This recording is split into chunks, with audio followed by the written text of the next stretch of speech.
Welcome to the Digital Analytics Power Hour. Tim, Michael, and the occasional guest discussing digital analytics issues of the day. Find them on Facebook at facebook.com/analytics hour and their website analyticshour.io. And now, the Digital Analytics Power Hour. Hi everyone, welcome to the Digital Analytics Power Hour. This is episode 59. You know, display advertising goes back as far as the web itself. If you put up a billboard along the information superhighway, just imagine the return on your investment. And so display media was born, and lo, it was good. But then Loki, who was more cunning than all... Okay, wait. Someone's been catching up on History Channel's Vikings, but actually on this show we're here to talk about that which has been causing concern amongst analysts for a long time. It's about measuring display media and the ad fraud that comes along with it. And so now, without further ado, please welcome my co-host and entrepreneur, senior partner at Analytics Demystified, Tim Wilson. Hey, Tim. R. Yeah, do you like that? And I am Michael Helbling. I lead the analytics practice at Search Discovery. So obviously, Tim and I needed to turn to an expert, someone who could help us ponder the mysteries of media and how to prevent malpractice. So we managed to find a guest to help us sort this out. John Nardone is one of the first people to place a display ad on the web. He's also a founding member of the IAB. Currently, he's the CEO of Flash Talking. Prior to that, he led X+1 to their successful acquisition by Rocket Fuel, and he was the president of Marketing Management Analytics, or MMA. They're the company that invented marketing mix modeling. Recently, he was named one of the top 50 private company CEOs in America. John, welcome to the show. Thanks very much. We're glad to be here. Likewise. So, I mean, we know that 50% of our money on advertising is wasted. Which half is it? Is it the display half? This might be the first show where we have a guest hang up and walk off before right after the introduction. Yeah. Let's try to pick someone who, never mind. Anyways, yeah, the question was to you, John. Yeah, so I think there's waste all over the place in the display ecosystem, and you can define waste in so many different ways. You can look at the supply chain of how an ad gets from the publisher through the various ad tech platforms, through SSPs to DSPs to ad servers, and look at the waste, if you will, that's accumulated along the way. You can look at fraud as waste, or you could look at just ads that are mistargeted and targeted that deliver to other than the audience to which they were intended. There's waste all over the place. I think all of us who've been in the industry for the last few years at the sort of the dawning days of programmatic believed that technology and programmatic technology in particular would address these problems. And in some ways they have, but in some ways they've created more problems, more and different problems. So while there's a better ability than there's ever been before to target an ad to its intended audience, now the programmatic environment has opened the opportunity for cheats to run all manner of scams and to create fraudulent ads, fraudulent clicks. And like all opportunities to cheat the system, it's a game of cat and mouse between the good guys and the bad guys. So definitionally, just to make sure, when I think programmatic, I think that is where I've got the machine that is trying to look at kind of everything I'm doing, and it's looking at the response, and it's basically should be pulling the levers on audience, potentially on creative, with a feedback loop that is kind of tuning that in a constant manner. Is that a fair definition of programmatic? Well, I think that's the wishful definition of programmatic. Okay. Or that's what gets sold as programmatic. Yeah. That's kind of where I was heading. Called your definition wishful, Tim. Well, I've watched media agencies sell exactly that, and I think I worked at an agency for a while that was selling that without even the technology to back it up. So, yeah. Well, so what is programmatic? What's the state of programmatic today then? I define it at a more basic level. It's using data and automation to execute marketing transactions. The sophistication of that automation, though, is what's always in question. And I think, as you say, there's a lot of overpromising in terms of the level of intelligence and auto optimization and such that's really built into these systems.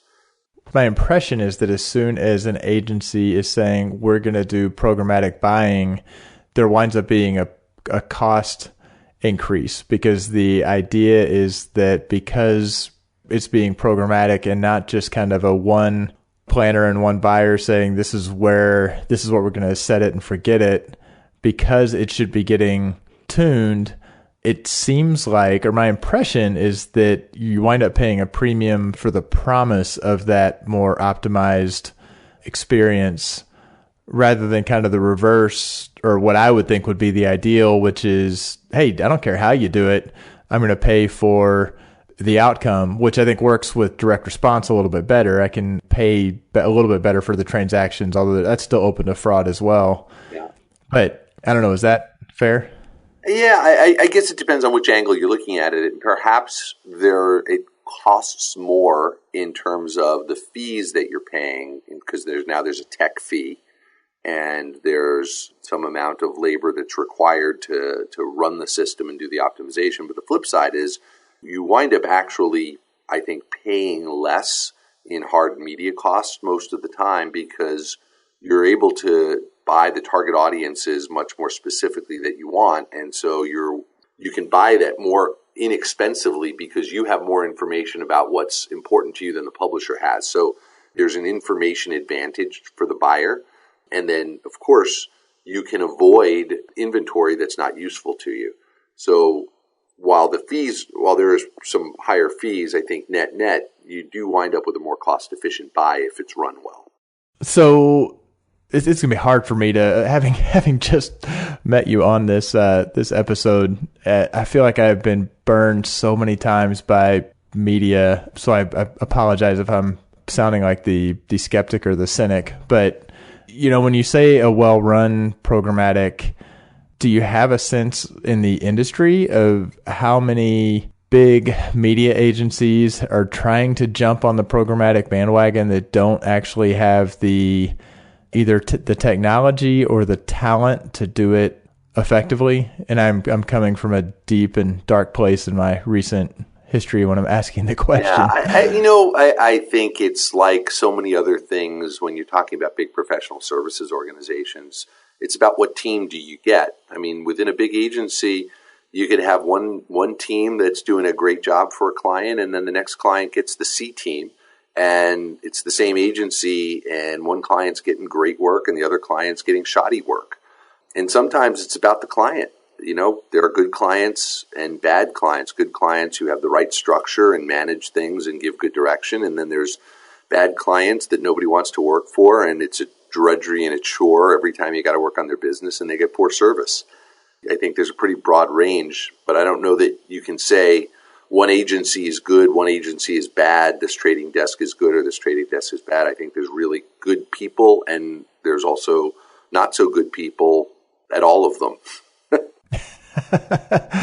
That's fair. As long as you say, maybe it's the client's great and the agency's great, but there's some asshole analytics consultant who's trying to help out, and that's the one who's wrecking everything. Maybe then I'll go into an even darker space. Well, it could be that, but I wasn't going to bring it up.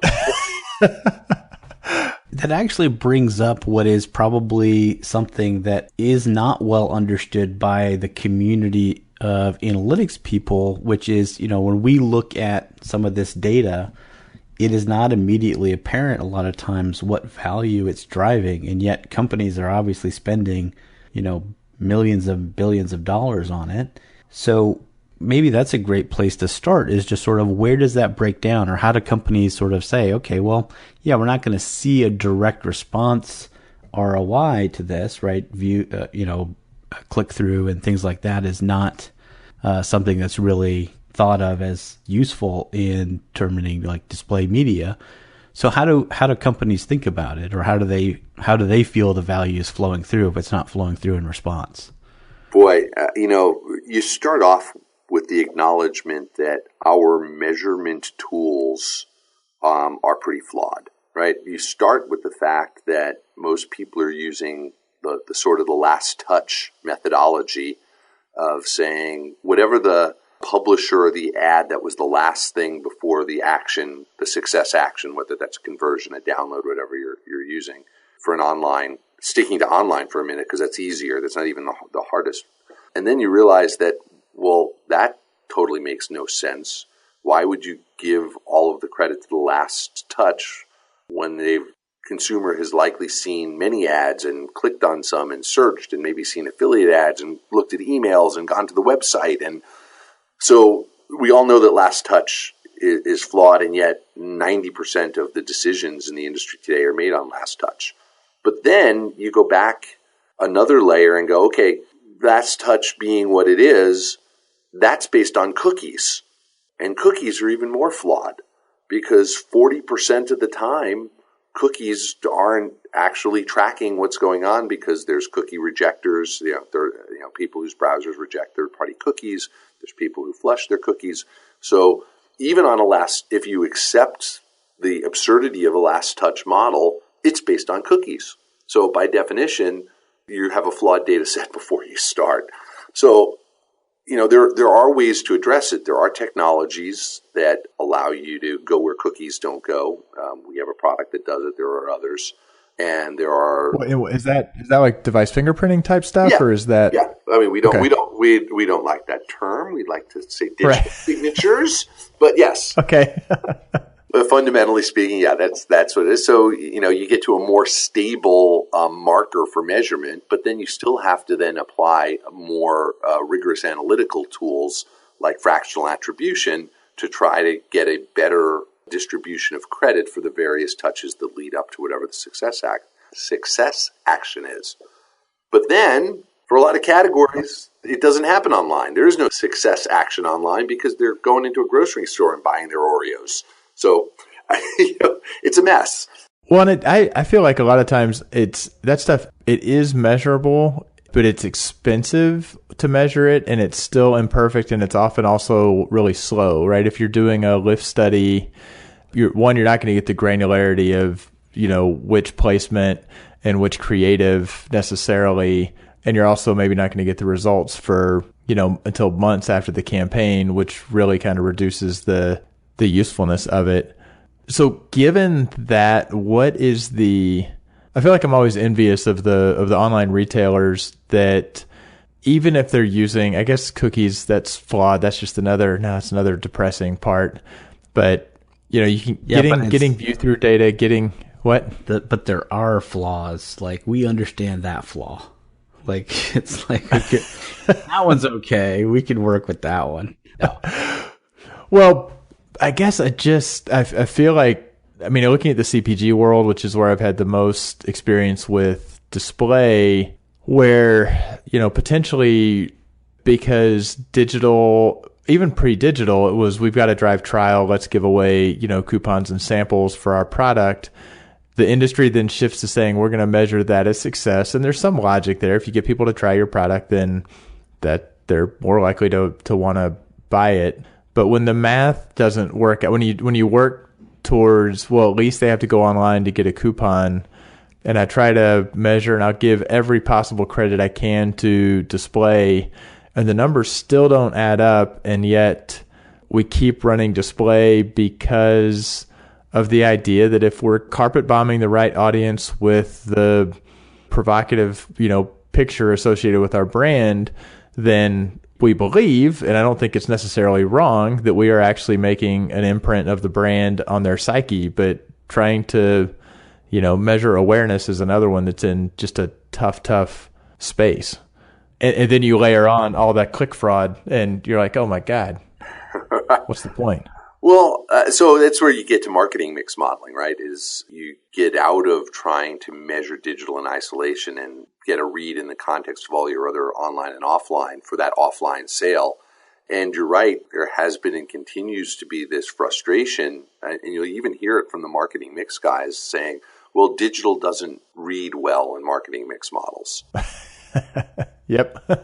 Well, Well, it's very hard to control. It's very hard to isolate digital or it can be hard to isolate some aspects of digital by like a geo or that you want to. Yeah, that would help you. Look, I get really scared, and some of my friends still work at those companies, but the fact is, the marketing mix. They probably don't listen to this podcast, so because therein lies the problem. Because there's this divide between the digital guys and the offline guys. And the marketing mix guys are in the offline world. Even when they're incorporating digital, they don't understand it. I've just finished a tour of the big 5 marketing mix boutiques, explaining to them why you can't use raw log files as the basis of representing digital in your marketing mix models. And they all started out looking at me like I had 3 heads, like, well, what else would you use? And walked through all of the reasons why log file is bad data, that by its nature is so muddy that it actually distorts what's going on rather than illuminates it. So the first thing you've got to do is integrate this is hysterical. Nobody integrates their verification service data into the log files. So there's ad fraud going on. You buy Integral Ad Science or Double Verify or somebody like that because you know what's going on, you want to read on it.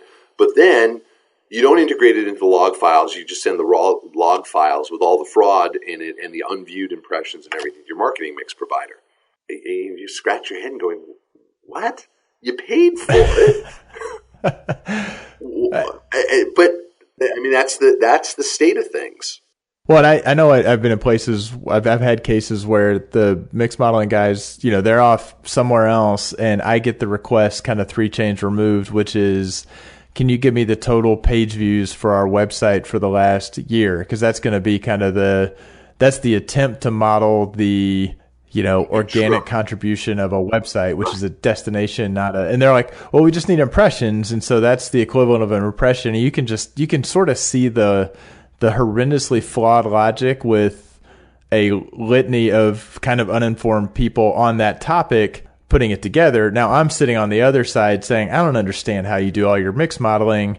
That seems like black magic to me. And you're just kind of taking, the big buckets of spend and trying. So it's definitely 2 parties that are both, I think, very knowledgeable and have very kind of reasonably sophisticated ways of thinking about things in their area.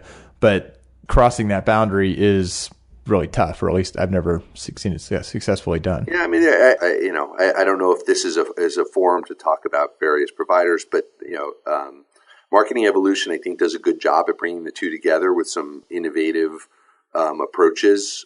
But for the most part, there is a digital divide in the attribution versus marketing mix world, and those 2 just do not come together very well. See, this was I thought you were going to go down the path you were going to throw like market share partners or something like under the bus. That was like the controversial stuff we were looking for on this, when you're like, we can talk about specific people, but you're just going to say nice things about specific. Yeah, I like John and Wes. They're I'm not going to throw their company under the bus. No, that's definitely the higher road, and that's good. Yeah. So it probably, I mean, I can just see we have a Slack channel in our measurement community where sometimes these things get discussed, and Tim and I will pay a price if we don't try to come at you with hard questions. Sure. So there was a study last year that I think was spearheaded or commissioned by, I don't remember who commissioned it, but I think Ubiquity and another company ran it. Yeah, it was the ANA, the Association of National Advertisers, that did it on behalf of a bunch of the leading advertisers in the industry. Right, and they looked at kind of all of the big trade shops, like the big global agencies. And so they came back with some pretty, well, they didn't really release the really bad stuff, but it basically insinuated there were some real bad practices going on. A lot of things needed to change. What's been the fallout from that, from your perspective? Because I don't think... I mean, that study was actually reinforcing stuff that goes back 2-3 years, right? Absolutely. That they were... I mean, so that wasn't like that was the first time that's bubbled up, but nothing had changed in the past, so... Yeah, I think advertisers have taken more responsibility now. I think the trust... That was the last nail in the coffin of trust between advertisers and agencies, and this mythical illusion that the agency is in fact an agent for the client. I think that just pretty much broke that illusion, and now it's caveat emptor for the advertisers is make no assumption that the agency is actually working on your behalf, and scrutinize everything, read the fine print, and more set up your relationships with your technology partners directly, and do not go through the agency, because it gives them a chance to hide things, mark it up, and otherwise take a bite that you thought that they weren't doing or weren't allowed to do. So I think I see a significant trend to advertisers contracting directly with their tech partners and taking a lot more responsibility for the nature of the relationship with the agency. Oh, that's fascinating. I think, from the concept of sort of overall marketing technology, though, that complexity is pretty challenging. Are companies up to it? Are they able to actually manage this stack? Or is it just more stuff that they're going to struggle with? Yeah, it's the answer is always it depends. I think the bigger advertisers, who are spending big dollars, have the resources and have decided that this is mission critical to the marketing future, and therefore they better acquire the skills and bring them in-house. And for the big advertisers, yeah, they can do it. I think when you get to the mid-tier, it becomes a lot more challenging for advertisers. But I think the answer for a lot of those mid-tiers is to find the mid-tier agencies that are a little bit more intimate and can work with them in a more open basis that works for both. I think it gets really hard for the mid-tier to work with the mega agencies, and it's equally as hard for the mid-tier to bring the capabilities in-house. So I have a much, much smaller data set than you do from my kind of anecdotal evidence. I almost feel like and it's the chain that's been kind of outlined by many people, that if you, even in that study that said, look, the issue is nobody wants to stand up and say the emperor has no clothes. And so in my very limited data set with at least one larger client, former client at this point, where they are spending so much on media, offline and online, that when like that bubbled up and it hit, they kind of looked at it, and then it seemed like kind of immediately sort of stuck their heads in the sand, because they weren't equipped to say, we've got to scale up and build up the internal capabilities to really do this. That's hard work. Like, we need to find people who are hard to find that understand technically how the bits and bytes flow. And, it's wound up being sort of a blip in the kind of in their rearview mirror. I mean, just today, I sort of saw kind of from other contacts in that organization that they kind of, again, sort of just shoved their heads as far in the sand as they could. And it's depressing. I guess it's good to hear that the large organizations that some of them at least have said, we have got to tackle this head on, and we've got to get ourselves on a path that in 6 months or a year or 2 years, we've sort of shifted, who's pulling what levers and who's actually responsible for measurement. That's part of my reason of being depressed, is that I haven't run into those organizations.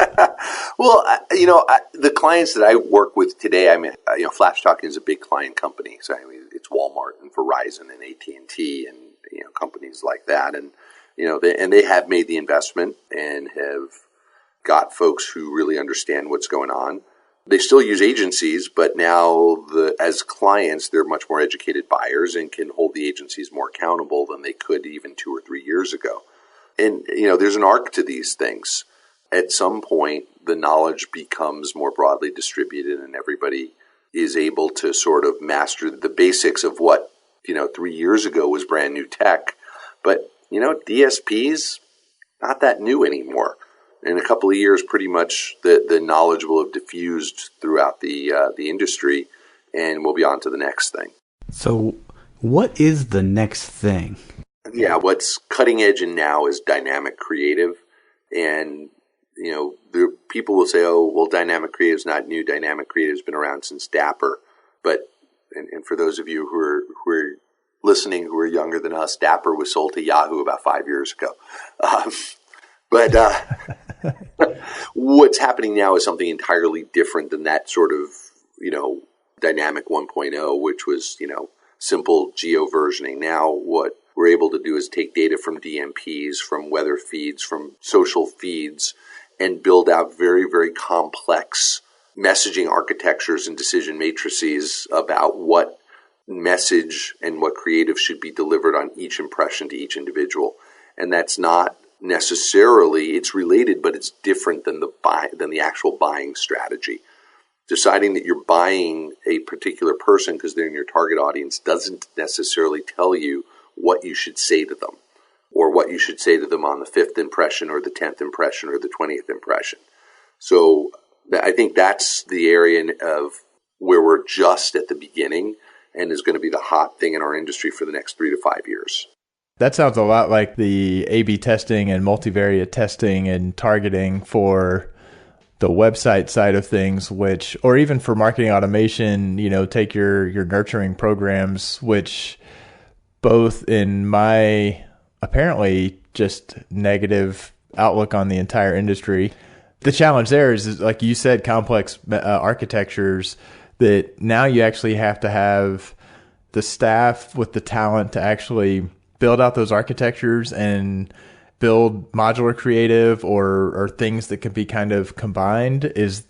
Are you seeing companies be able to kind of tackle that with eyes wide open, that it's not, we have the technology that can serve 1,000 different variations of this ad. Now we actually have to have the thought and the planning into what the pieces and parts are that can kind of fit together? Yeah, I think that the technology is ahead right now of a lot of advertisers' ability to deploy it effectively, but that's where the service companies come in, where we help our clients through that and help them. And if you're a carpenter, you could have the very best tools in the world. If you're sloppy in your work, the work's going to be sloppy. And if you're a really talented craftsman, you'll make it work with an old saw, right? And so I think that analogy still exists. Right now, there's all kinds of tools, but the experience around the deployment of that is in its infancy. People will learn. They will get experience, and the smart companies will hire experts to teach them and help them get up the learning curve. And when you get down to it, I think, talk to any marketer, and in a way, this is the dream that they've always wanted, is to be able to put the right message in front of each of their consumers. What marketer doesn't want that? To be able to speak to their customers versus their prospects differently. To be able to speak to an engaged prospect versus a top-of-funnel prospect differently. To understand that you're interested in safety, but I'm interested in handling, if it's an auto client. And to be able to tailor the message on that basis. In concept, it's not that hard.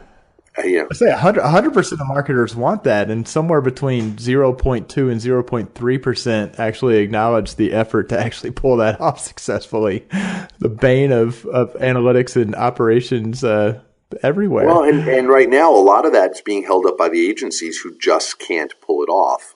The environment's helped in that, last fall there was something that's become known in the industry as the Flashpocalypse, which was Google turning off Flash as a default service in the browser, which effectively forced agencies to learn HTML5.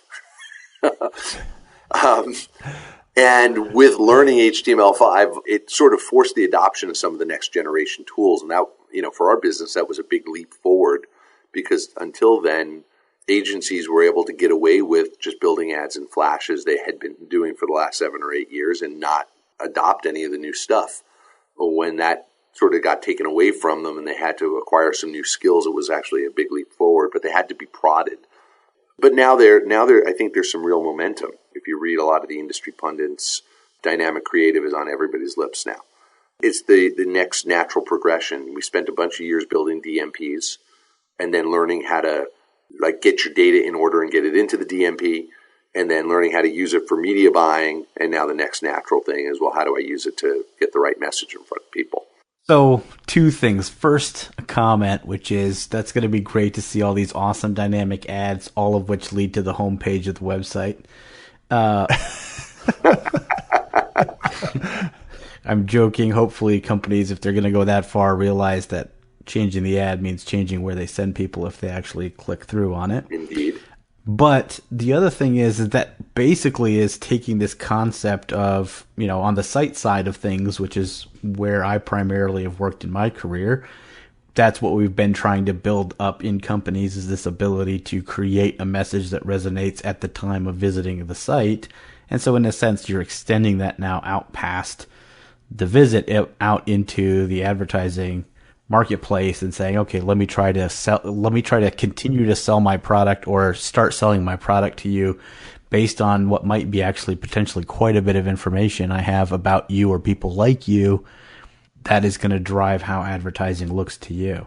Right. Which, and then you get into, well, if they ever see it, that'll be great.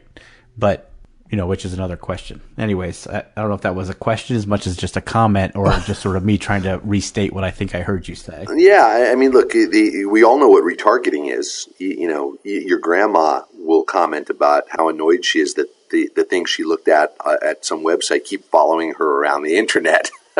So everybody knows what retargeting is, I think. And in fact, that is enabled by dynamic ads in its most simple form. I looked at this item on the website. Now I see ads for it.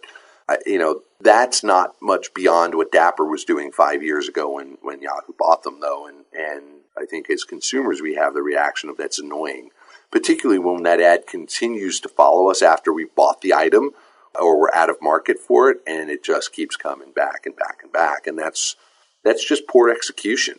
That's not a fault of the technology. That's the lack of skill and vigilance in the people who are using it. Well, yeah, but I feel like as much as people complain about it, they actually are also acknowledging that they saw it and that because it was somewhat in their mind because they had visited.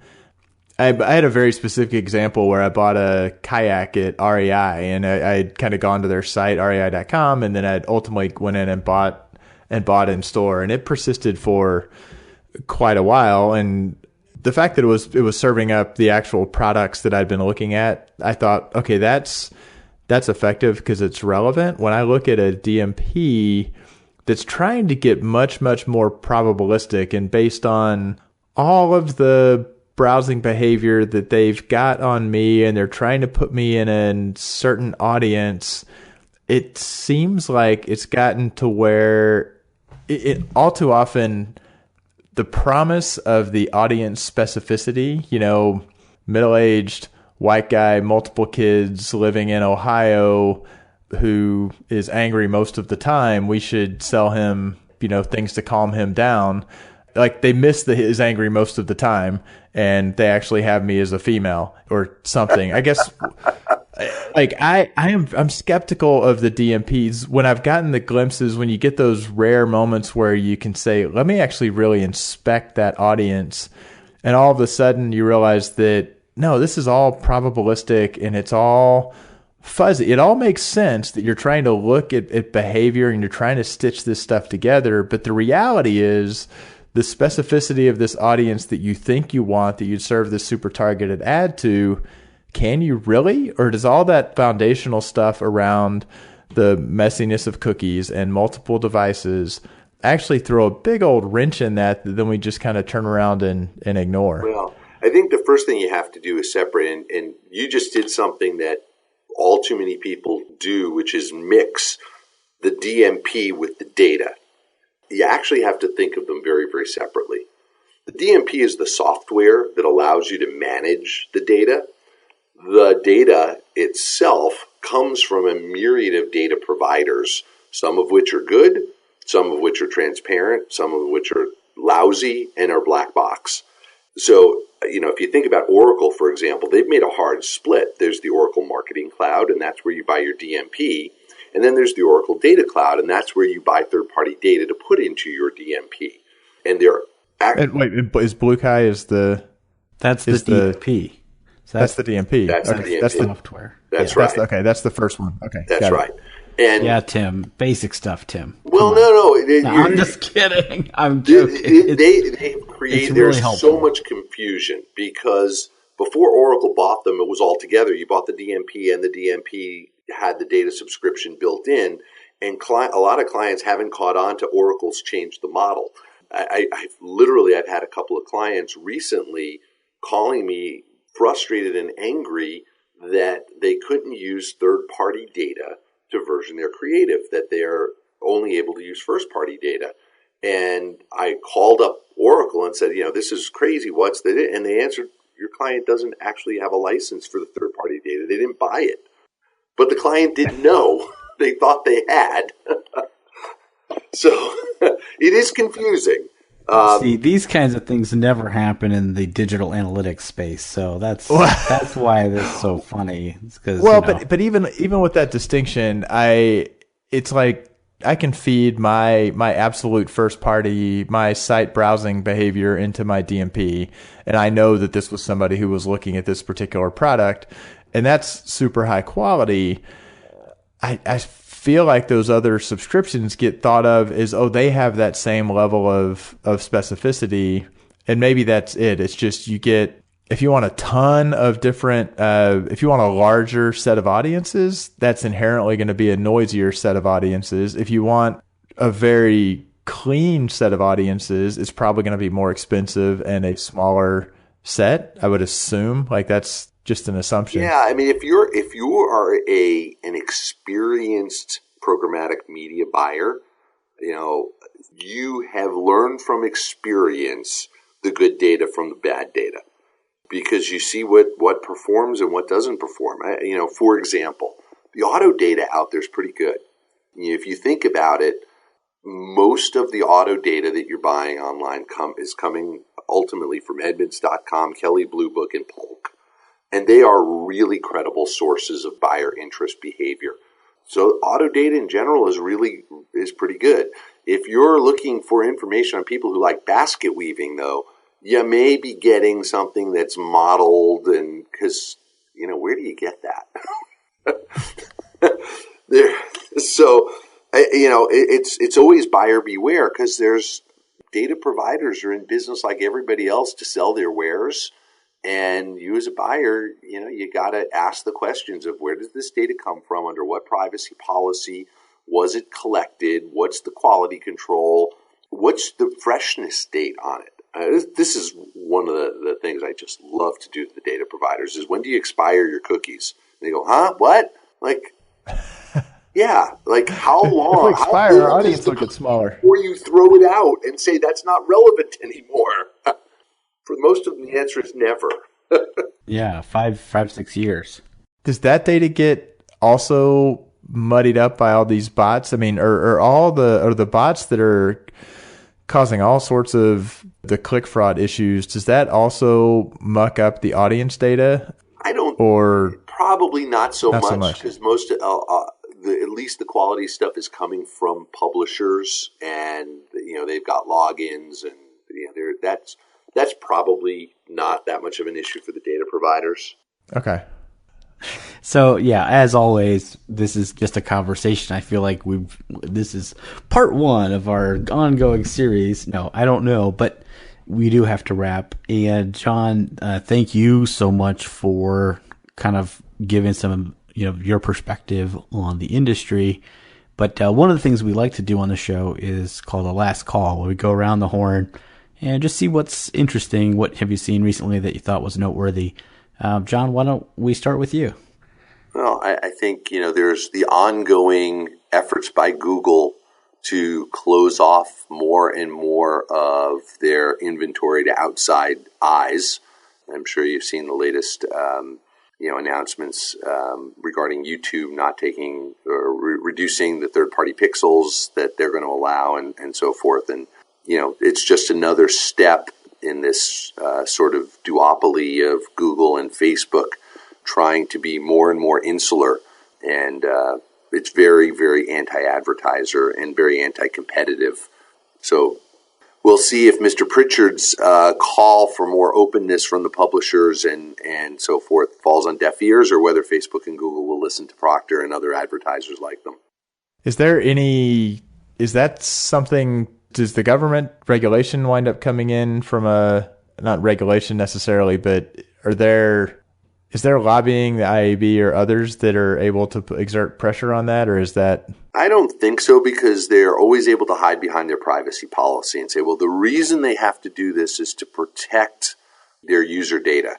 Advertisers want to the power of their data, and if they don't restrict these sort of pixels and stuff, people can essentially infer identity, and it's a threat to the privacy of their customers. And at some level, there is a grain of truth to that, but it allows them to hide behind it as well.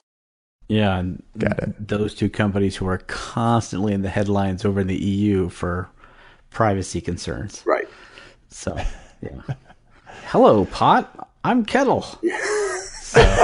Well, if you start talking about the European landscape, there's a whole nother depth of absurdity as the new data protection laws that they've announced are going to be put into place essentially put even more power in Facebook and Google's corner because they have first-party login data, and by eliminating or even more strongly restricting third-party cookies, essentially it's taking any options away from the advertisers and handing the market to Google and Facebook, even as they're saying, naughty, naughty, you guys are monopolistic. It makes no sense. Yeah, there's definitely some structural problems with how that's all happening, and certainly even on the digital analytics side, we've all sort of seen some fallout from that. What about you, Tim? What's your last call? So this is just a little bit of a video candy, I think, but when I was at Super Week, one of the presenters was Tahir Fayaz, who showed a number of interesting things, but he referenced a video, the Nat and Low, A Journey to the Bottom of the Internet, which I went and watched, and it's kind of fascinating. It's sort of looking at the ins and outs of the modern equivalent of a transatlantic telegraph cable, and kind of their whole experience of kind of diving into that. So it's just kind of a fun and informative little bit of trivia video to watch. Nice. Well, my last call was ripped straight from the headlines. As you know, recently the Adobe Marketing Summit was held in Las Vegas, and it's very exciting to see the launch of the next version of their dynamic tag management tool. So yeah, we actually had a lot to say about that.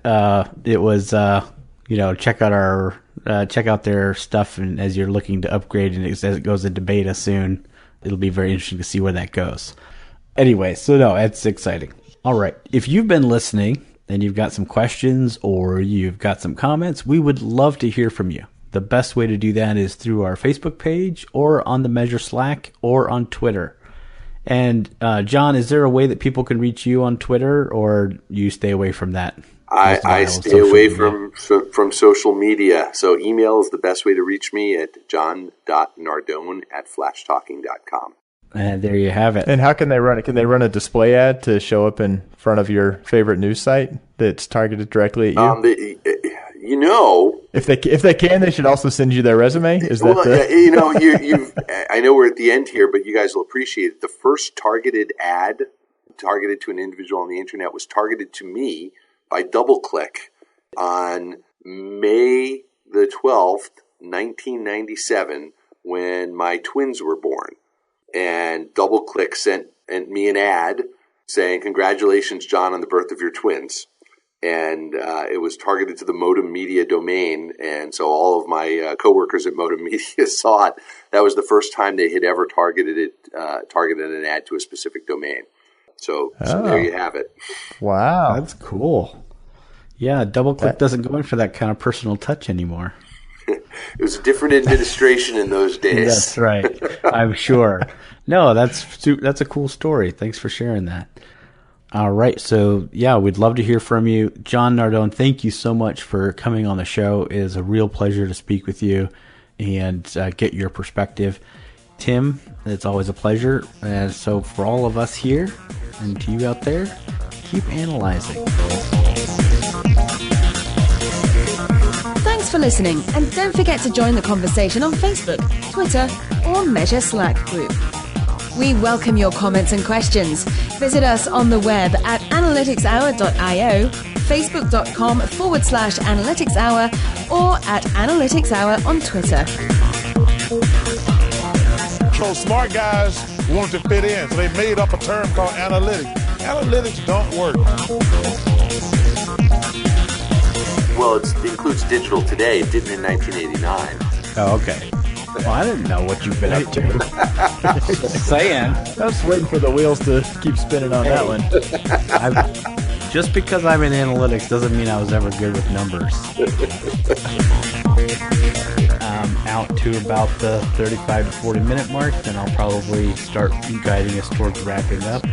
Or, and Tim loves it when I do this, start a whole other topic.